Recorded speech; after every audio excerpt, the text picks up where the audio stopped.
And now let's move on to the next update, where a high-level delegation of 19 European Union ambassadors and diplomats visited central Java cities of Semarang and Tegal. The visit aimed to assess joint efforts in promoting safe labor migration and improving worker conditions for fisheries workers.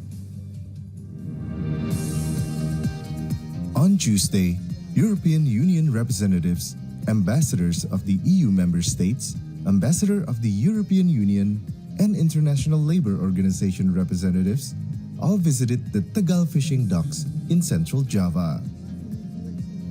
The representatives were trying to gain further insights into the joint efforts to establish safe labour migration, as well as better working conditions for workers in the fisheries sector, as supported by the Ship-to-Shore Rights Southeast Asia program.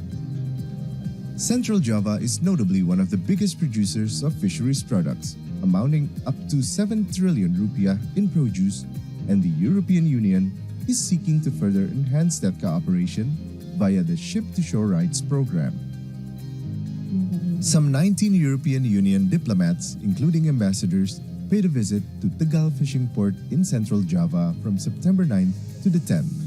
The visit was part of the EU-ILO's joint mission to support local fishermen and migrant workers in the fisheries sector, while discussing protections and improving working conditions with trade unions and government officials. The visit highlighted the ongoing Ship-to-Shore Rights program, initiated in August 2020 and set to conclude in December this year. Covering Southeast Asian countries like Indonesia, Cambodia, Myanmar, Thailand, and Vietnam, the program focuses on improving conditions in the fisheries industry, particularly for migrant workers. EU Ambassador to Indonesia, Dini Shaibi, emphasized that European consumers increasingly demand ethically sourced seafood. He expressed hope that the program will ensure fair profit distribution among workers and improve their overall well-being. We're here to support the commitment of the local government and the central government to raise the labor standards and the protection of the most vulnerable workers. And we're here also because the taxpayer is funding the ILO action. And so we want to make sure that the EU taxpayers' money is well spent for the benefit of Indonesia. We are a big purchaser of fish products from Indonesia, but we want to make sure that we raise the added value, and that this added value, the profit, is spread among all the workers in Indonesia. This type of program has been around for some years, and it's a regional approach. So it's 6 countries in Southeast Asia. So this is managed directly by Brussels, or headquarters, and the ILO. And it's very useful that you have all the ambassadors coming here so that we can report on how good the work is and support the continuation of possible activities by ILO here. The Ship-to-Shore Rights program is an EU-funded UN program implemented under ILO leadership in collaboration with the International Organization for Migration and the United Nations Development Program. ILO Indonesia Country Director Simrin Singh praised the program's impact, particularly the newfound collaboration between manpower and fisheries authorities, which she said was previously non-existent but now plays a crucial role in addressing issues on the spot. I think certainly from the start of it, this collaboration between the key authorities, those in the manpower and those in the fisheries at site, didn't exist.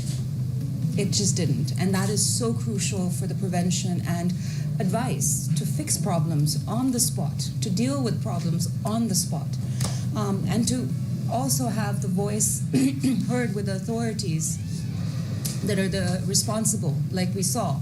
The Central Java Regional Secretary was one of the champions 2 years ago signing this decree. It's the first province to do such a thing of joint inspections.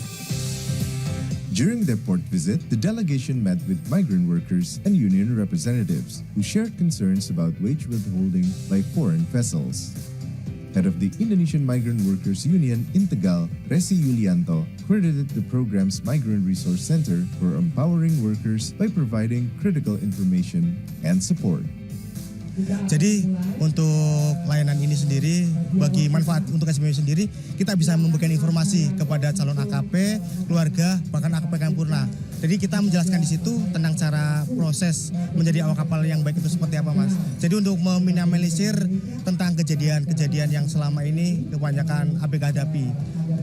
Terkait masalah gaji, terus penahanan dokumen, sama hak-hak mereka yang dirampas seperti itu. Jadi manfaat MRC sangat banyak sekali untuk SBMI sendiri.